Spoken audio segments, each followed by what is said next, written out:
जय राधा माधव कुंज बिहारी आयो।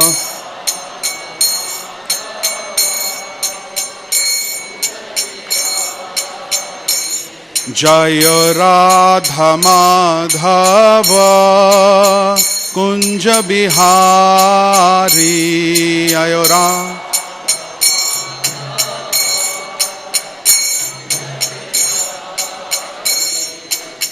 गोपी जन वल्लभ गिरिवरधारी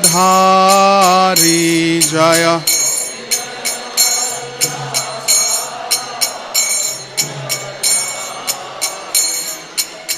गोपी जन वल्लभ गिरिवरधारी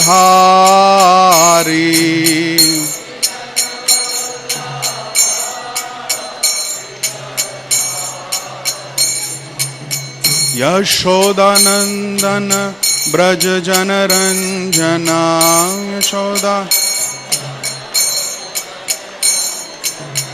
यशोदानंदन ब्रज जन रंजना यशोदानंदन। यमुना तीरा वनचारी यमुना। यमुना धीरा वनचारी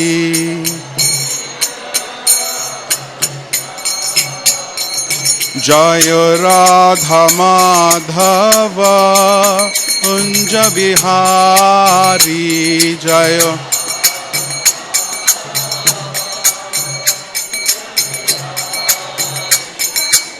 गोपी जन वल्लभ गिरिवरधारी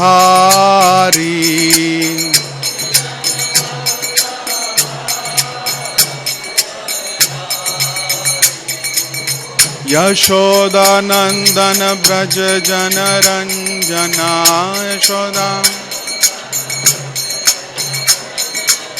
यमुना तीरा वनचारी यमुना। जय राधा माधव कुंज बिहारी जय।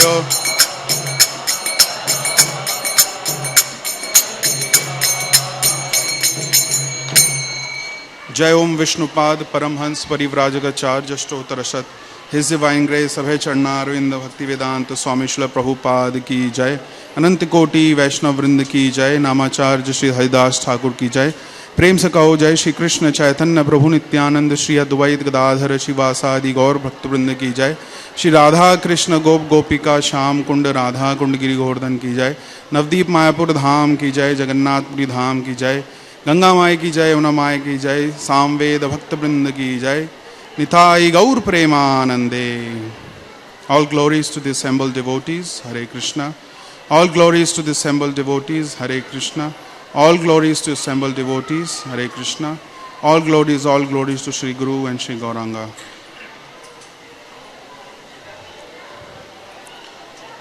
Om Namo Bhagavate Vasudevaya.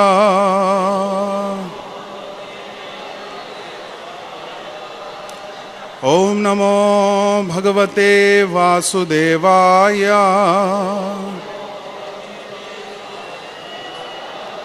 Om Namo Bhagavate Vasudevaya.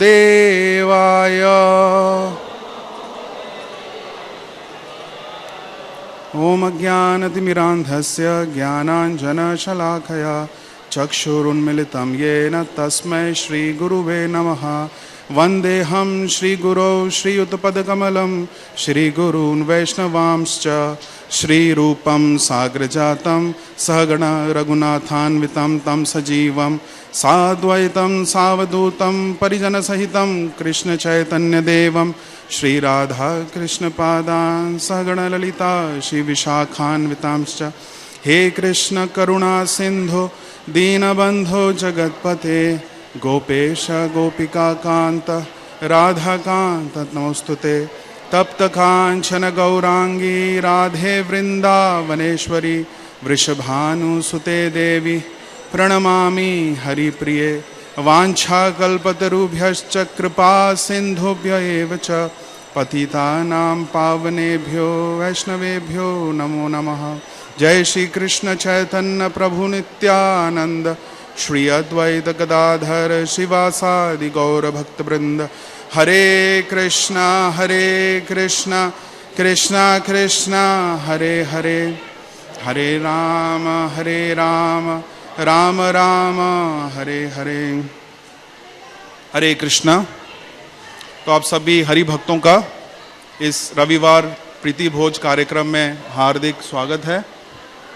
तो सर्वप्रथम हम वरिष्ठ हमारे मंदिर के भक्त हिज ग्रेस जीतामित्र प्रभु से आशीर्वाद लेते हैं।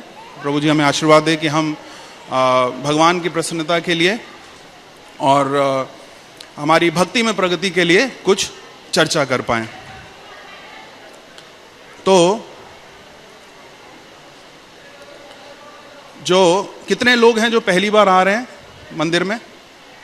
पहली बार आ रहे हैं? अच्छा। कितने लोग हैं जो दूसरी बार आ रहे हैं? ओके।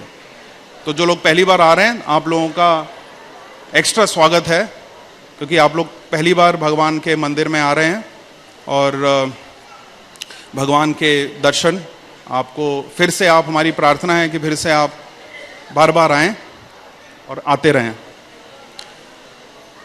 तो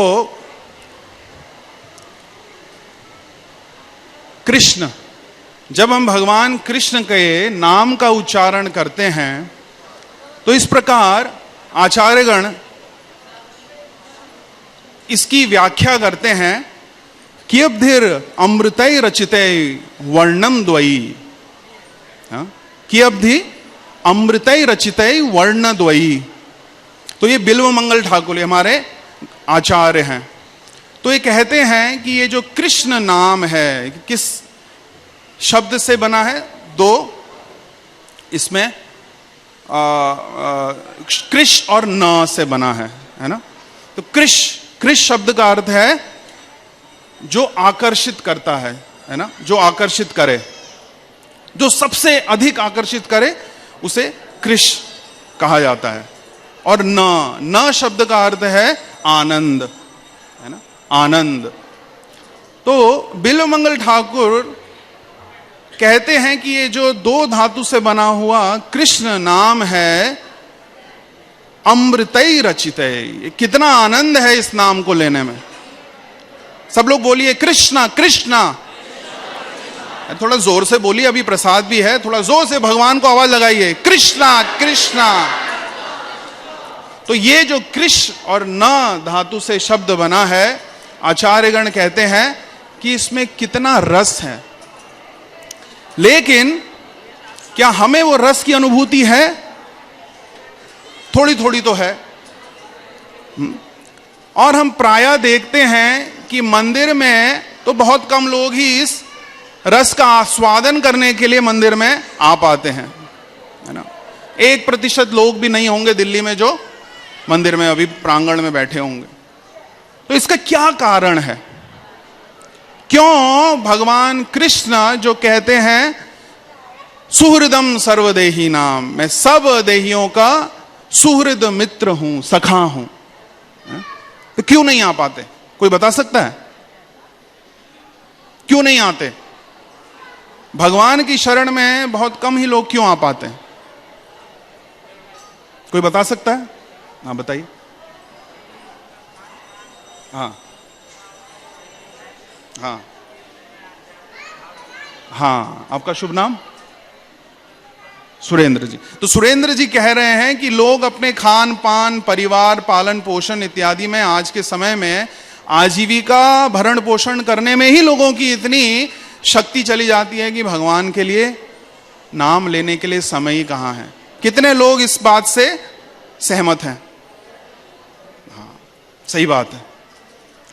कले दोषे निधे राजन अस्ति ही एको महान गुना। कलयुग एक समुद्र है ना। समुद्र में लहरें कितनी होती हैं? अनंत लहरें। इसी प्रकार कलयुग में अनंत समस्याएं हैं, अनंत परेशानियां हैं, क्लेश हैं, है ना। तो भगवान भगवत गीता के माध्यम से हमें ये समझाते हैं कि अगर मैं भगवान की शरण प्राप्त करनी है तो हमें कुछ बातों से सावधान रहना पड़ेगा। वो क्या बातें हैं? तो चौथे अध्याय के 40वें श्लोक में भगवान कहते हैं, अज्ञश्च श्रद्धानश्च संशयात्मा विनश्यति नायम लोकोस्ति न परो न सुखम संशयात्मना।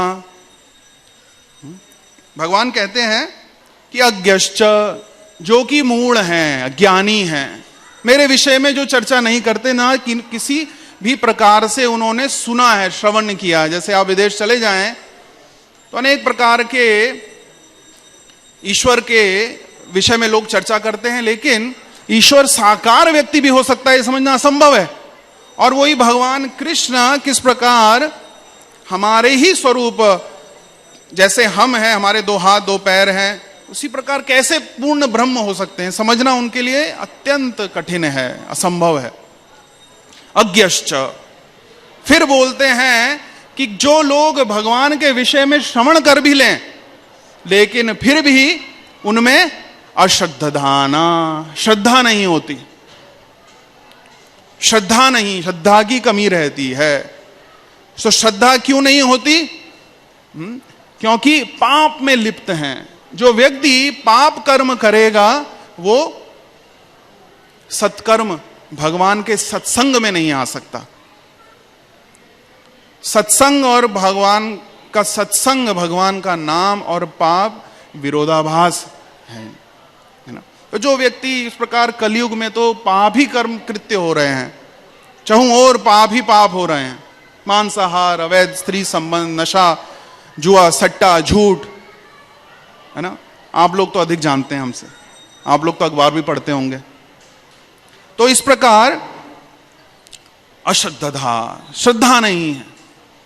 और तीसरा भगवान कहते हैं संशयात्मा। तीसरा क्या है?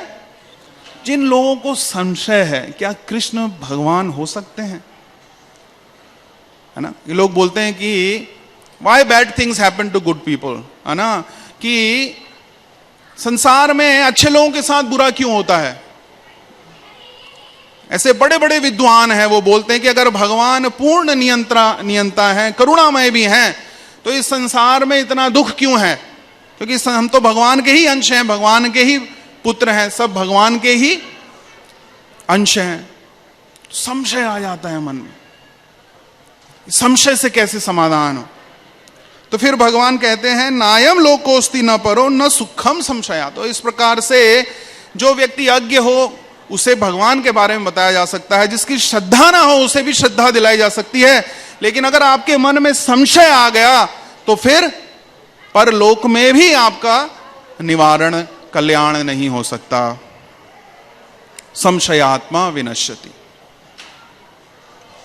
फिर गीता के ही 9वें अध्याय के 3 श्लोक में भगवान कहते हैं अश्रद्धाना पुरुषा धर्मस्यास्य परंतपा अप्राप्य माम निवृत्तन्ते मृत्यु संसार वर्तमनि। कि जिस व्यक्ति में श्रद्धा नहीं है, श्रद्धा की कमी है, तो वो मुझे प्राप्त नहीं करता। क्या प्राप्त करता है? संसार प्राप्त करता है। संसार शब्द का अर्थ है संसरति इति संसार। जो संसार यानी कि जो परिवर्तनशील है ना, जो सदा परिवर्तन होता रहता है। ऐसे वैज्ञानिक भी कहते हैं कि हर 7 वर्ष में हमारे शरीर के सारे जितने सेल्स हैं वो बदली हो जाते हैं। यानी शरीर हमारा परिवर्तित हो रहा है, हमारे संबंध परिवर्तित हो रहे हैं, ये समाज परिवर्तित हो रहा है, हर कुछ वस्तु तो परिवर्तित ही हो रही है। परिवर्तन ही इस संसार का नियम है। तो इस कारणवश अज्ञ, अश्रद्धा, संशयात्मा, ये 3 प्रकार के जो लोग हैं भगवान के विषय में नहीं जान पाते। तो प्रभुपाद, स्वामी प्रभुपाद, हमारे his divine grace Abhay Charanarvind Bhakti Vedanta स्वामी श्रील प्रभुपाद, जो भगवान के शुद्ध भक्त हैं, तो करुणा में प्रभुपाद भगवान के विषय में बताते हैं, अपने तात्पर्य में, है ना, लिखते हैं कि ये प्रकार के 3 लोग अपना जीवन यापन करते हैं पशु तुल्य, पशुओं के समान इनका जीवन है। जैसे एक बकरा होता है, तो जब उसे कसाई काट रहा होता है, या जब वो बकरा दूसरे बकरे को कटते हुए देखता है, तो वो अपना घास खाने में ही आनंद लेता है। वो ये नहीं देखता कि मेरा भी नंबर आने वाला है ना, अपना टाइम आएगा, है ना, अपना भी टाइम, उसका भी मृत्यु आने वाली है। तो ये क्यों होता है? ये माया की आवरणात्मिका शक्ति के कारण होता है। जो भगवान की शक्ति है, मम माया दुरत्या, इससे पार पाना प्रायः असंभव है। तो इतनी शक्तिशाली है कि ये हमको भ्रम में डाल देती है।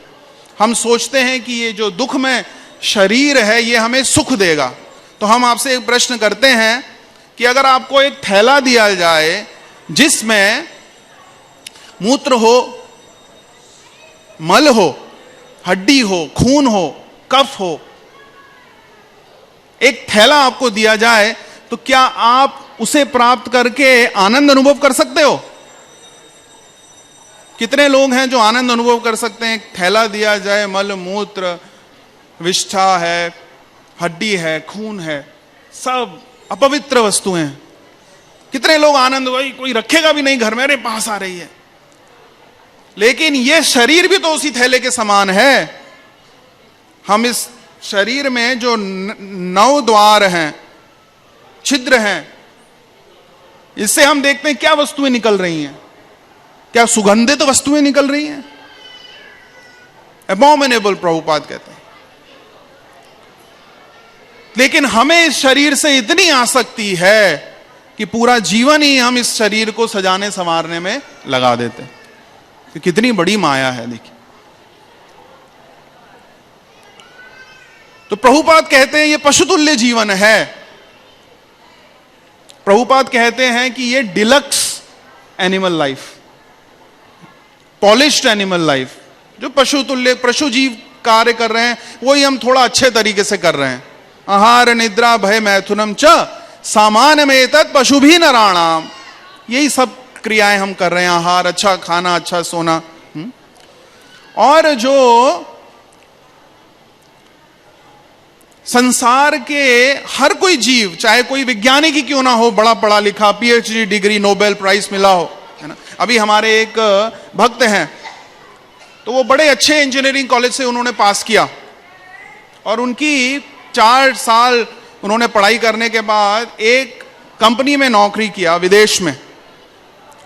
तो उनको काम दिया गया, क्योंकि वो बड़े विद्वान थे, उन्हें ये काम दिया गया कि जो बुलबुले होते ना, बुलबुले होते ना, तो वो बुलबुलों की जो लॉन्जिविटी, जैसे उनकी बुलबुले कितने समय में समाप्त हो जाता है, 2 सेकंड, 3 सेकंड। तो उनको ये रिसर्च करना था कि बुलबुलों की आयु कैसे लंबी हो जाएगी, जैसे वो 20 सेकंड रह पाए। तो जब उन्होंने ये रिसर्च कर रहे थे, तो उन्होंने ये पूछा अपने कंपनी के मैनेजर से कि ये रिसर्च मैं क्यों कर रहा हूं, बुलबुले की आयु क्यों बढ़ानी है। तो वो जो बड़ी कंपनी के मैनेजर थे, उन्होंने कहा कि जो धनवान लोग हैं, जब वो नहाते हैं, जब वो साबुन लगाते हैं शरीर पर, जब उनके शरीर से वो बुलबुला कंधे से पैर तक जाता है, तो उन्हें बड़ा अच्छा अनुभव होता है। तो इसके लिए अगर ऐसा साबुन बनाया जाएगा कि जिससे वो बुलबुला ज्यादा समय तक शरीर पर रहेगा, तो बड़ा आनंद का कारण बनेगा। तो उन्होंने कहा कि मैंने अपना 4 साल का जो पढ़ाई लिखाई मेहनत किया, क्या साबुन के बुलबुले बनाने के लिए किया? यही है पशुतुल्य जीवन। किस प्रकार से हम अपने शरीर के जो मल मूत्र का थैला है, उसे हम अच्छा सौंदर्यशाली बनाए, है ना। तो ये है एनिमल लाइफ। तो भक्ति विनोद ठाकुर जो हमारे आचार्य हैं वो बताते हैं कि ये जो पशुतुल्य जीवन है ये जड़ विद्या जार मायार वैभव तोमार भजन बाधा मोह जन्मिया अनित्य संसारे जीवे को करे गाधा। तो ये जो संसार की विद्या है इसे जड़ विद्या कहा जाता है। जड़ का अर्थ है जो नश्वर है। तो ये आचार्य बताते हैं कि ये जो जड़ विद्या है ये पूरा माया का वैभव है। माया का अर्थ है भ्रम, जो नहीं है ना। नहीं कहां है? भूत में और भविष्य में नहीं है, केवल वर्तमान में ही हमें नजर आ रहा है ना। केवल हमें कुछ ही समय तक क्षणभंगुर नजर आता है, फिर गायब। तो हम देखते हैं कि जो व्यक्ति बड़े बड़े नेता हैं, राजा हैं, कितने समय तक वो जीवित रहते हैं। तो जड़ विद्या जत मायार वैभव तोमार भजन बाधा। तो हमारे पास तो 24 ही घंटे हैं, कुछ ही वर्ष हैं जब हम जीवित हैं। या तो हम उसमें माया की सेवा कर लें या कृष्ण की सेवा कर लें। तो अगर हम माया की सेवा करते हैं तो हम कृष्ण की सेवा नहीं कर पाएंगे। तो माया कैसा बंधन है? मोह जन्मिया नित्य संसारे जीव को करे गाधा। तो जिस प्रकार एक गधा होता है वो थोड़ी सी घास खाने के लिए दिन भर अथक परिश्रम करता है, वो ये नहीं जानता कि थोड़ी सी घास तो मुझे कहीं भी मिल जाएगी। इस प्रकार जो हमारे बच्चे हैं बड़े बड़ी कंपनियों में जाकर काम करते हैं और सोचते हैं कि जो उन्हें आजीविका मिल रही है अगर वो नहीं मिली तो उनका जीवन समाप्त हो जाएगा। ये गधे का मनोवृत्ति है। और इस प्रकार प्रयास से क्या होता है? मोह जन्म हो जाता है, आसक्ति जन्म ले लेती है इस संसार से। जो वो आसक्ति छुड़ाने के लिए असंभव हो जाता है। तो आसक्ति में समस्या क्या है? आसक्ति में समस्या है कि इस आसक्ति से आपको अनंत कोटि दुख भोगना पड़ेगा, इस जन्म में भी और मृत्यु के परे भी, है ना।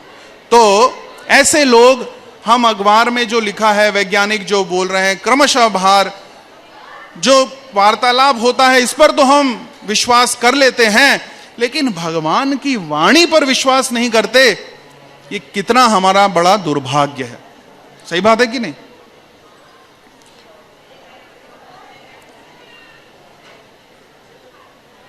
तो ये जब आज से तकरीबन 100 वर्ष पूर्व, है ना, जब ये मशीनीकरण हुआ था पूरे विश्व भर में, तो पहले समय में आप देखते हैं, हम भी जब छोटे थे तो हम जब ट्रेन का रिजर्वेशन करवाने जाते थे तो वो क्या करते थे? अपने डायरी में लिख लेते थे, रजिस्टर होता था उसमें, इस प्रकार से हम अपना रिजर्वेशन करवा सकते। फिर क्या हो गया? कंप्यूटर आ गया। कंप्यूटर के आने के बाद क्या हुआ? सब कुछ ऑनलाइन, सब कुछ अवेलेबल है ना, तुरंत। तो जब इस प्रकार का मशीनीकरण हो रहा था तो एक वैज्ञानिक ने कहा कि ओह, आज कितना शुभ दिवस है। क्यों? क्योंकि मैं उस उस भविष्य की कल्पना कर रहा हूं कि जब इतनी सारी मशीनें हो जाएंगी, सब जगह मशीनें ही मशीनें हो जाएंगी, कि हर एक व्यक्ति के पास कितना समय होगा, समय ही समय होगा, फिर इतना मेहनत तो मजदूरी नहीं करना पड़ेगा। ये कब की बात है? 100-200 वर्ष पूर्व बात है। क्या आज हमारे पास समय है? पहले के समय में खेत खलियान में किसान 2 महीना 3 महीना अथक परिश्रम करता था। और जय श्री श्री राधा पार्थसारथी भगवान की जय, श्री सीताराम लक्ष्मण हनुमान की जय, श्री श्री गौर निताय की जय। अथक परिश्रम करता था 2-3 महीने और 8-9 महीने आराम से भगवान का भजन करता था। हरे कृष्णा कृष्णा कृष्णा हरे हरे, हरे राम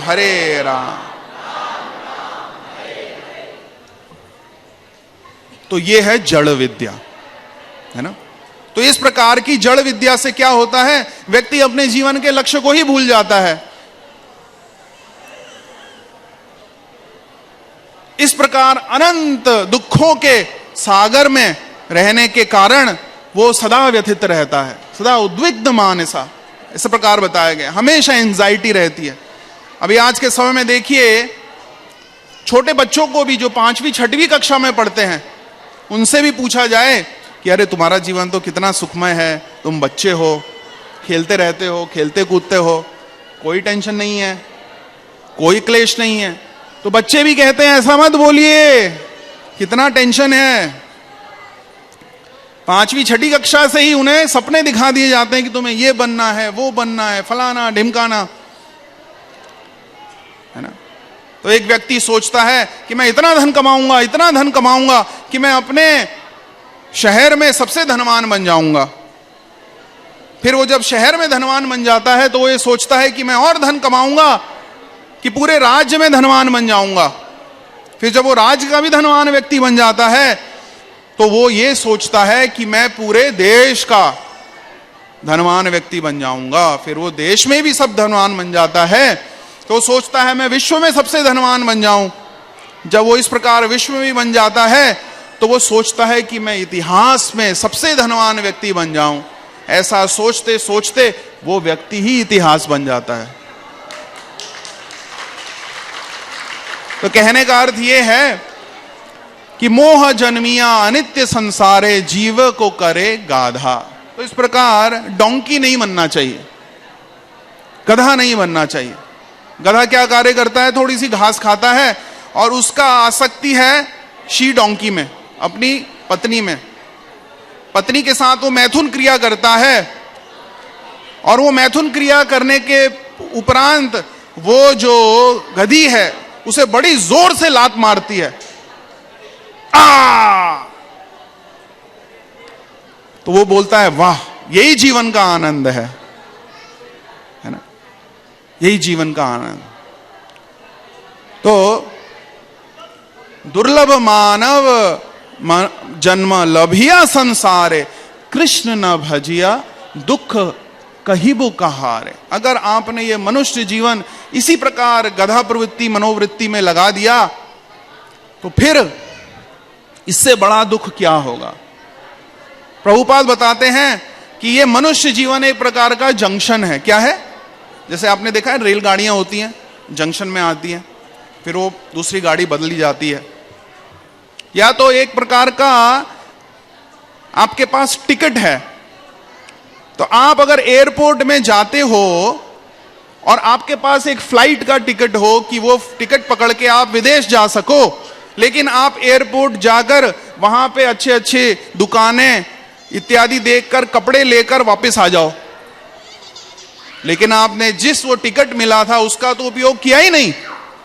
इसी प्रकार मनुष्य जीवन आपको मिला है, ये प्रकार का टिकट है, इसी में भी आपने अच्छा खाना, अच्छा पहनना, अच्छा सोना, अच्छा रक्षा, अच्छा जीवन यापन करने में ही बिता दिया तो प्लेन तो उड़ गया। अब फिर आपको 84 लाख योनियों में फिर भटकना पड़ेगा। पुनरुपि मरणम पुनरुपि जननम पुनरुपि जठरी जठरे शयनम। जो जठरी, जो मां की गर्भ है, उसमें इतना दुख है, बहुत क्लेश है, कष्ट है, पीड़ा है, आप लोग ये सब भूल गए हैं। वो जो कष्ट था, आप जब गर्भ में थे आपने कृष्ण से प्रार्थना किया, हे कृष्ण मुझे इस पीड़ादायक परिस्थिति से निकालें, आप बाहर निकालेंगे तो मैं अवश्य आपका भजन करूंगा। हरे कृष्णा कृष्णा कृष्णा हरे हरे, हरे राम हरे राम। तो ये आपने कृष्ण से वायदा किया था, लेकिन ये वायदा भूलकर आप इस संसार में लगे पड़े हैं। ये संसार क्या है, 2.5 दिन का जीवन है। 2.5 दिन क्या, एक जन्म उस जिस दिन हुआ वो दिन, और एक मरण जिस दिन हुआ वो दिन, 2 दिन, और उसके बीच में जो लगा पड़ा है वो सब आधा दिन। ये संसार है, तो इससे हमें सावधान रहना चाहिए। तो सावधान कैसे रह सकते हैं, जब आप साधु गुरु की शरण में आकर, किसी प्रेमी भक्त, भगवान के शुद्ध भक्त के चरणों में आकर उससे भगवत कथा सुने।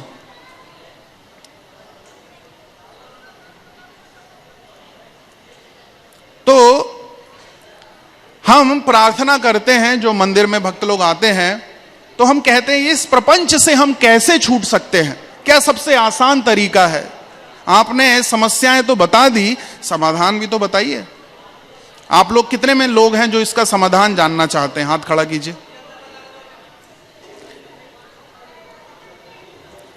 तो ब्रह्मांड भ्रमिते कौनो भाग्यवान जीव, गुरु कृष्ण प्रसादे पाए भक्ति लता बीज। तो इस प्रकार ये संसार में कभी हम इंद्र हुए, कभी ब्रह्मा हुए, कभी कीट पतंग पशु, भ्रमण करते करते कभी हम किसी भगवान के प्रेमी भक्त, साधु गुरु, भगवान के शुद्ध भक्त की शरण में आकर उनके दर्शन प्राप्त करके उनकी कृपा से हमें भक्ति की लता का बीज मिलता है। लता नहीं मिली, क्या मिला है? बीज। अभी वो बीज वो टिकट के समान है जो आपको इस संसार के प्रपंच से, इस भयावह परिस्थिति से मुक्त कर सकता है। लेकिन ये जिम्मेदारी आपकी है कि आपको उस बीज की रक्षा करनी है, क्योंकि अगर हमारा ये मनुष्य जन्म निकल गया तो फिर बड़ा दुख भोगना पड़ेगा। अब पछताए होत क्या जब, तो फिर कोई लाभ नहीं, अभी लाभ है। तो गुरु की कृपा से हमें क्या मिलता है? भक्ति लता का बीज मिलता है। तो देखिए श्री चैतन्य महाप्रभु वर्णन करते हैं कि ये जो भक्ति है ये एक लता के समान है। लता क्या होता है? क्रीपर, है ना? देखिए आपने लता, लता पता है सबको। तो ये पौधा नहीं बताया है, लता बताया है। लता क्यों बताया है? ये बड़ी कोमल होती है। ये भक्ति जो है ये बड़ी कोमल है। और श्री महाप्रभु बताते हैं कि ये जो भक्त है वो माली के समान है, किसान नहीं है। किसान तो इस प्रकार से बीज फेंक देता है, अपने आप पौधा फसल हो जाती है। नहीं, ये जो लता है इसकी रक्षा करनी होती है, सींचन करना होता है, इसको पोषण देना होता है। तब ये लता जो है भक्तिमय भगवान के धाम को, भगवान के श्री चरण को अग्रसर होती है। तो आपने देखा होगा कि जब डिवाइडर में कुछ पौधा लगाया जाता है तो उसमें बैरिकेड लगा देते हैं ताकि कोई पशु ना खा ले, उसे पानी दिया जाता है। तो ये पानी क्या है? श्रवणम कीर्तनम विष्णु। ये जो श्रवण और कीर्तन है, जो आप कथा सुन रहे हैं, ये आप अपने भक्ति की लता को सींच रहे हैं। और जितने लोग भगवान का नाम उच्चारण करते हैं, भगवान का कथा घर में सुनते हैं, पुस्तकें पढ़ते हैं, वो इस भक्ति लता बीज की को रक्षा कर रहे हैं।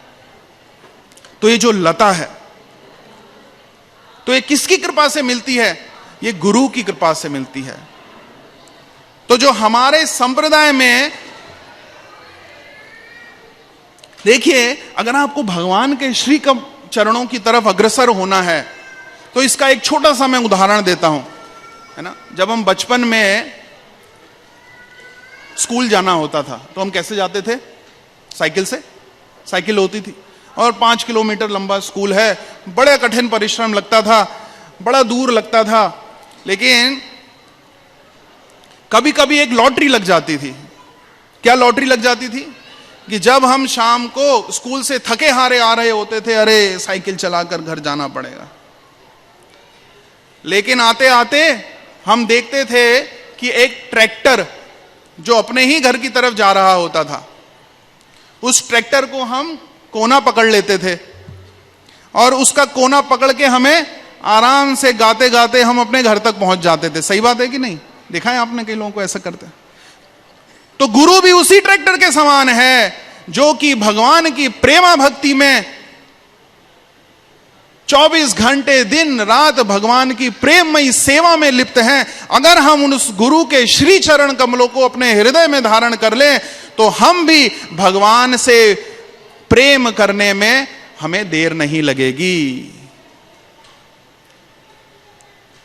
गुरु कर्णधार इवानमम, इस प्रकार बताया गया। कैप्टन ऑफ द शिप, नाविक हैं जो हमें बड़ी आसानी से भगवान के श्री चरण कमल। तो हमें तो भगवान से कोई अनुराग नहीं है। संसार में कामादि नाम कटिन कटिधा पालिताम दूर, तो काम क्रोध लोभ मोह मद हमें हमारे हृदय को पीड़ित कर रहे हैं। भगवान तो बड़ी दूर की बात है, प्रेममयी सेवा तो बड़ी दूर की बात है। कुछ श्रवण मात्र कर लिया, कुछ भक्तों की कृपा मिल गई तो हमें भगवान के दर्शन हो जाते हैं, लेकिन हमें प्रेम नहीं है। लेकिन प्रेम किसे है? श्री गुरु को, साधु गुरु को।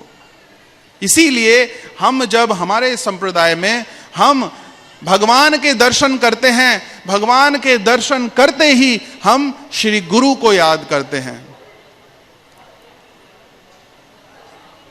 श्री गुरु चरण पद्म केवल भक्ति सद्मा आरना करीह मने आशा। और कुछ आशा न करें, केवल श्री गुरु की सेवा किस प्रकार हम कर पाएं, इस प्रकार आशा करें। तो थोड़ा मैं 10 मिनट इस पर चर्चा करें कि गुरु हमें क्या दे सकते हैं। तो ऐसा बताया गया है कि जब सूर्य उदय होता है तो इस संसार के अंधकार का नाश करता है, लेकिन वो हमारे हृदय के अंधकार का नाश नहीं कर सकता। अज्ञानतिमिरांधस्य, ये अंधकार है अज्ञान का, अपने स्वरूप की विस्मृति का, अपने को शरीर बोध का, ये हमें अंधकार है, अज्ञान है। तो ये जो विस्मृति है सूर्य दूर नहीं कर सकता। सूर्य तो संसार को प्रकाशमान कर सकता है, हमारे हृदय के अंधकार को कौन नाश करता है? श्री गुरु नाश करते हैं, साधु गुरु नाश करते हैं, वैष्णव नाश करते हैं।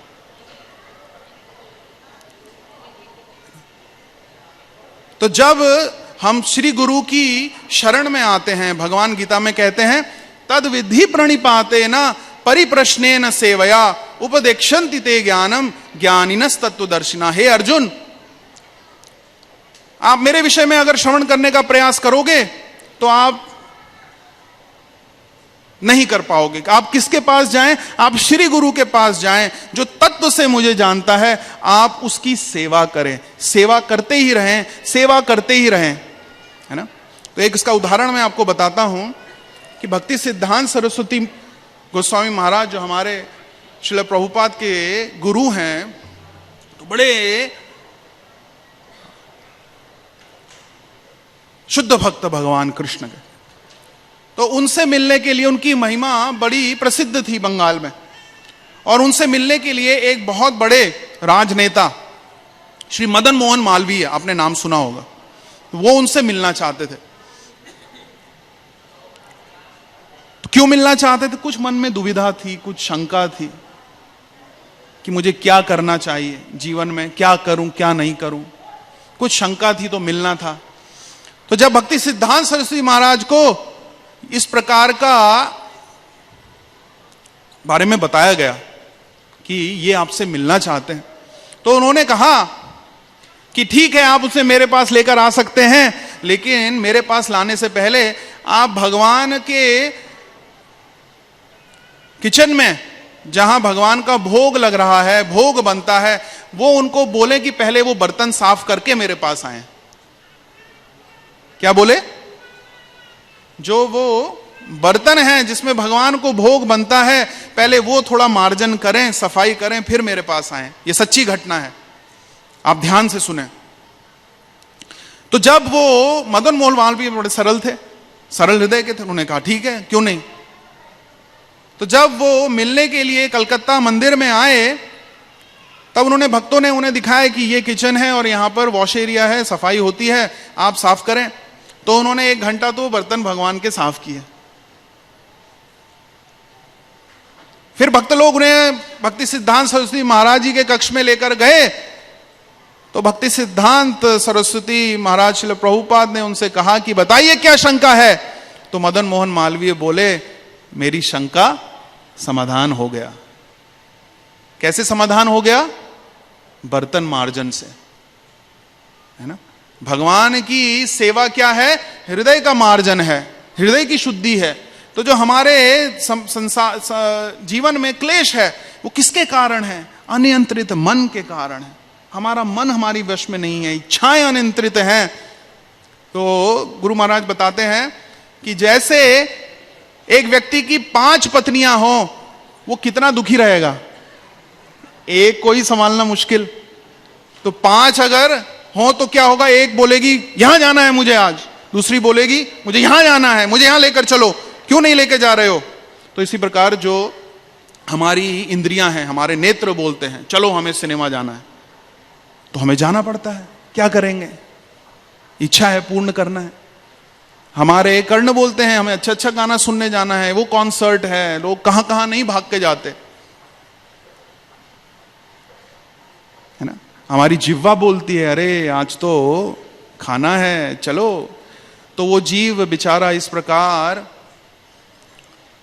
कभी इधर कभी उधर कभी उधर कुछ सुख का अनुभव नहीं कर पाता। केवल तृष्णा, जैसे बताया अभी, माया, मृग जैसे होता है। वो सोचता है कि मुझे पानी मिल जाएगा, लेकिन वहां जाता है तो केवल भी वो तृष्णा है। जैसे संसार अग बीज,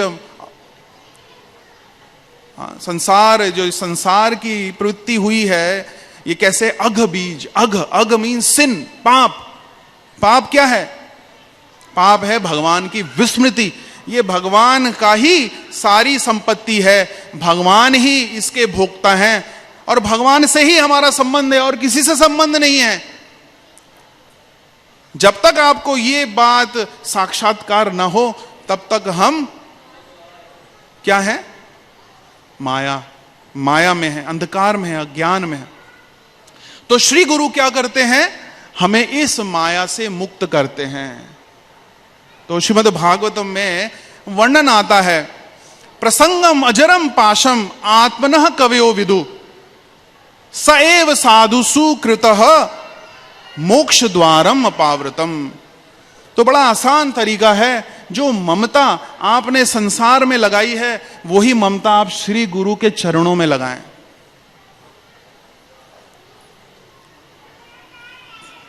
जो संसार में अजरम पाशम, ये पाश हमें बांधा हुआ है ना। हम कैसे बंधे हैं? रजोगुण, तमोगुण, सतोगुण में हर जीव बंधा हुआ है। हमें अपने स्वरूप की कोई जानकारी नहीं। हम है क्या? हमें सोचते हैं हमें शरीर हैं, लेकिन पिछले जन्म तो हम कुछ और शरीर थे। अगले जन्म में कौन सा शरीर बनेंगे?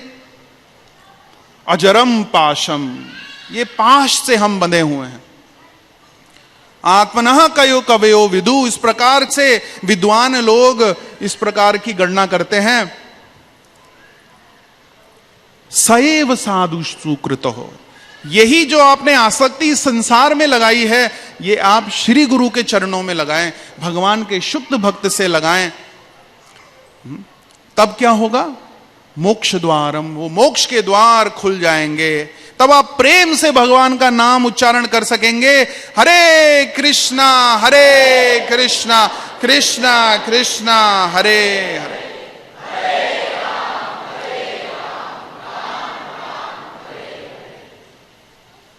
तो ये श्री साधु की कृपा है। तो इसी प्रकार श्रील प्रभुपाद अमेरिका 1960 के दशक में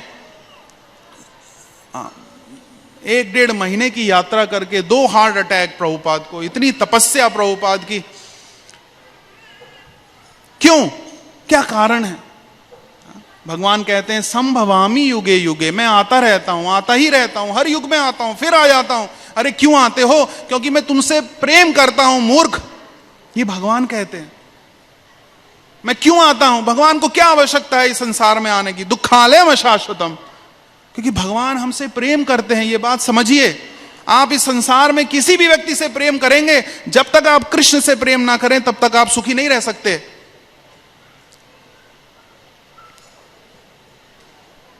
क्योंकि केवल वही हमारे प्रेम को पूर्ण रूप से आदान रेसिप्रोकेट कर सकते हैं। भगवान पूर्ण सुंदर हैं, हम सुंदरता तो चाहते हैं जिससे हम प्रेम करें, हम चाहते हैं कि वो धनवान भी हो, हम चाहते हैं वो करुणामय भी हो, हम चाहते हैं वो शक्तिमान भी हो और हमसे अथाह प्रेम करे। कौन है जो ऐसा व्यक्ति जो भगवान के समान हमसे प्रेम कर सकता है? कोई नहीं है। जिससे भी करेंगे आप हताश ही रहेंगे। तो भगवान से प्रेम करना साधु सिखाते हैं, श्री गुरु सिखाते हैं। तो आप उनके चरण कमल को धारण कर लीजिए। जिस प्रकार आपने संसार को धारण किया हुआ है, तो आपकी सदगति में बड़ी आसानी से सदगति हो जाएगी, कठिनाई नहीं होगी।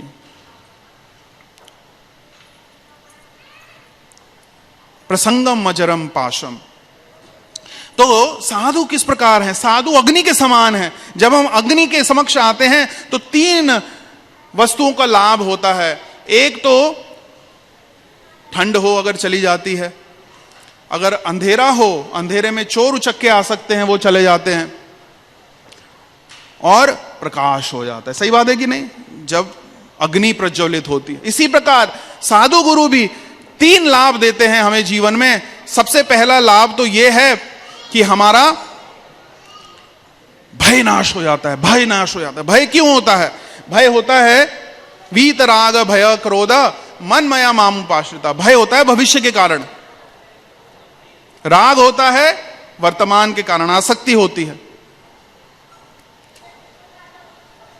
क्रोध होता है, संशय होता है भूतकाल के कारण, मैंने क्या खो दिया, मैं ये कर लेता तो वो हो जाता, वो कर लेता तो ये हो जाता।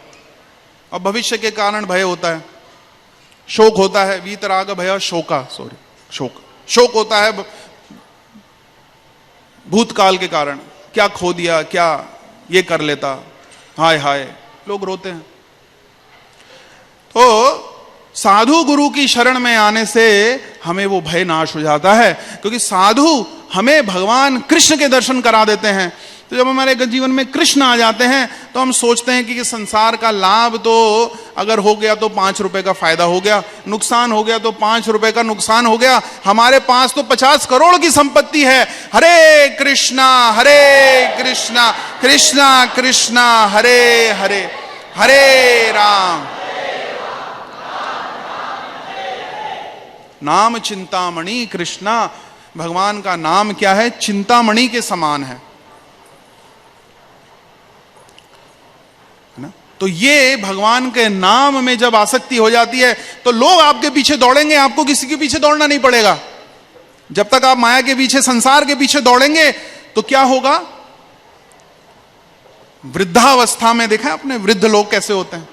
किसी से बात कर ले, कोई मुझसे थोड़ा बात कर ले, कोई मुझसे थोड़ा सा, कुछ मेरे समय मुझसे भी कर ले। इतना ग्लानि हो जाती है हृदय में, मैंने अपना जीवन अपने परिवार को दिया लेकिन कोई मेरे काम ना आ रहा है। अभी पौत्र कहीं है, पुत्र कहीं और है ना? अभी हमने देखा कि एक ही पुत्र है, वो विदेश में है, और माँ पिता दोनों समाप्त हो गए, लेकिन वो बेचारा पिता अंत्येष्टि को भी नहीं आ पाया।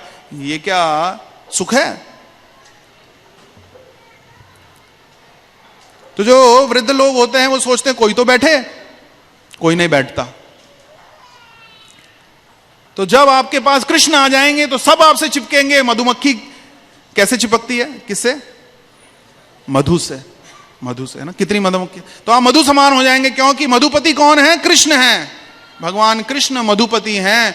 अगर आप भगवान कृष्ण की सेवा करेंगे तो वो भी, आप भी मधु के समान लक्षण आ जाएंगे। हजारों लाखों लोग आपसे मिलने को आएंगे, आपको किसी के पीछे भागना नहीं पड़ेगा।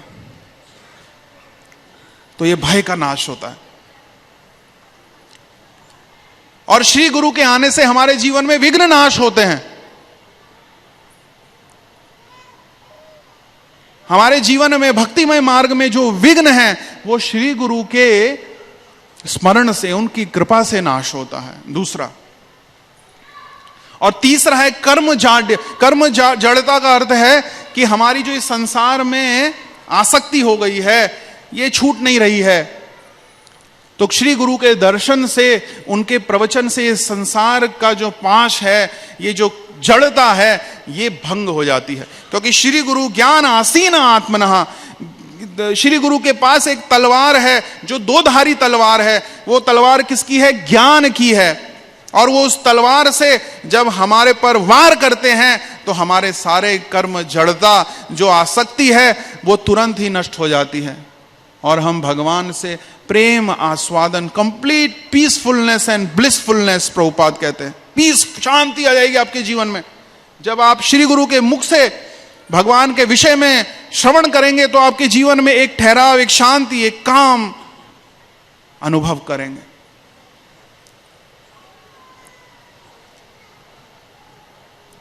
तो ये कर्म जड़, तो 3 वस्तुओं का लाभ होता है। कौन बताएगा 3 वस्तुएं क्या हैं? कौन बताएगा? अभी जो हमने चर्चा किया, पहला क्या लाभ है? पहला क्या लाभ है? कि हमारा भय नाश होता है। दूसरा लाभ क्या है? विघ्न समाप्त हो जाते हैं। जो भी विघ्न है, आप सोचते हैं मंदिर जाना है लेकिन परिवार की इतनी समस्याएं हैं, दुकान का हाल खराब है, ये परेशानी, वो परेशानी, तो आप श्री गुरु को अगर वंदना करें हृदय से तो वो आपके सारे विघ्न को हर लेंगे, क्योंकि साक्षात हरित्वेन समस्त, भगवान साक्षात हरि के ही समान है। तो भगवान कहते हैं, ये में भक्त जना पार्था न में भक्त जना ते न में भक्तास्त ते जना मद भक्तास्त ये भक्ता ते मद में भक्त तमो मता। जो कहता है कि मैं आपका भक्त हूं हे कृष्ण, वो मेरा भक्त नहीं है। जो कहता है कि मैं कृष्ण का भक्त हूं, वो मेरा भक्त नहीं है। मद भक्ताश्च ये भक्ता, जो कहता है कि मैं आपके भक्त का भक्त हूं, वो ही मेरा भक्त है। तो भगवान के भक्त कौन है? श्री गुरु। तो श्री चैतन्य महाप्रभु भी कहते हैं, गोपेर भरतुर पद कमलयोर दास दास दास अनुदास। हम तो कृष्ण के नहीं, उनके दासी, उनकी गोपियां, उनकी गोपियों के जो सेवक हैं, उनके सेवक हैं, उनके सेवक हैं सबसे नीचे। क्योंकि सबसे नीचे क्या होता है? कृपा सबसे नीचे होती है। जैसे पानी कैसे बहता है? सबसे नीचे। कृपा कहां है? सबसे नीचे, ऊपर नहीं है कृपा। इसी के लिए भगवान के चरणों की महिमा है, श्री गुरु के चरणों की महिमा है।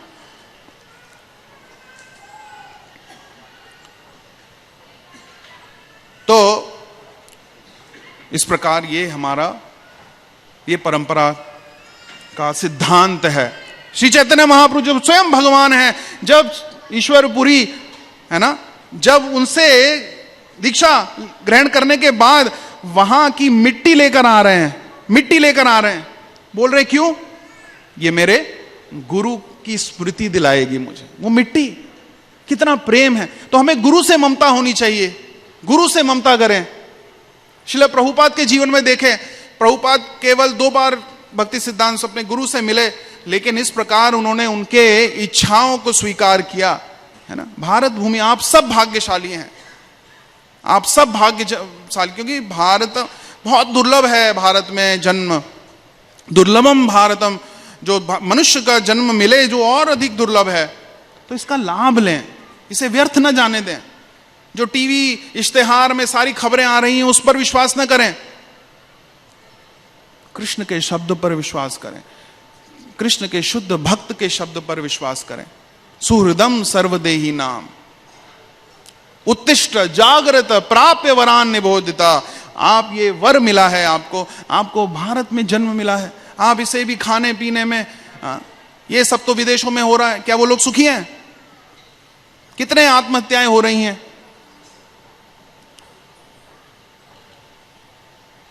कुछ सुख नहीं।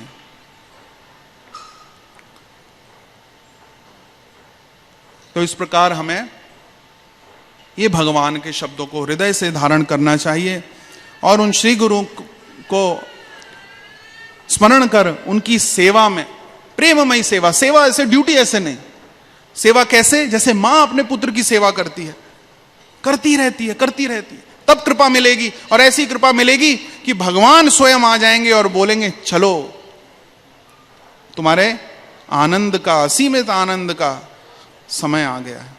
ये भगवान के भक्त की कृपा है। तो धन्यवाद, आप लोगों ने बड़े विनम्रता से और बड़े ध्यान से सुना और हमें आशा करते हैं कि आप हर रविवार को इस प्रकार भगवान की कथा श्रवण करने अवश्य आएं और इस दर्शन का लाभ लें। भगवान की कथा श्रवण करने का हृदय से और अपने जीवन में उसे अनुमोदन करने का भी प्रयास करें। हरे कृष्णा।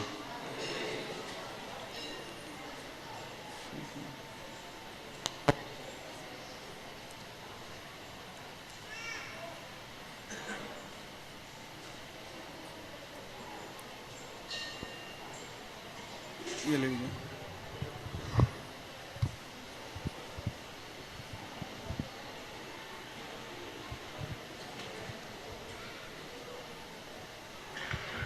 हरे कृष्णा, बहुत बहुत धन्यवाद। तो प्रभु जी ने बहुत अच्छा प्रस्तुतिकरण दिया, आपको बहुत ही महत्वपूर्ण शिक्षाएं दी।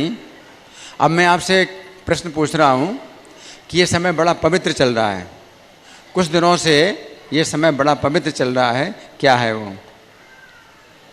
कौन बताएगा? क्या है समय? हाँ बताओ बताओ, क्या है? क्या है समय? चंदन यात्रा। इतना धीरे से बोलते, बहुत डर लग रहा है बताना कि कोई सुन न ले। ऐसे बोल रहे हो कि कोई सुन न ले, हैं? चंदन यात्रा। ये चंदन यात्रा शुरू हुई थी कब से? 7 तारीख, 7 मई से शुरू हुई थी, अक्षय तृतीया से शुरू हुई थी। कितने दिन की? कितने दिन की होती है चंदन यात्रा? 21 दिन की होती है। तो कल अंतिम दिन है, 27 तारीख को अंतिम दिन है चंदन यात्रा का। तो ये चंदन यात्रा जो 21 दिन की होती है, हर रविवार को शाम को 4:15 से 9 बजे तक चंदन दर्शन होता है। ठीक है, तो आप लोग तो आए हुए हैं, तो बहुत लोग फिर वापस जाएंगे, लेकिन जो रुक सकते हैं तो रुकें। 4:15 से 9 बजे तक चंदन दर्शन होगा। अभी 1:30 बजे ही मंदिर बंद हो गया।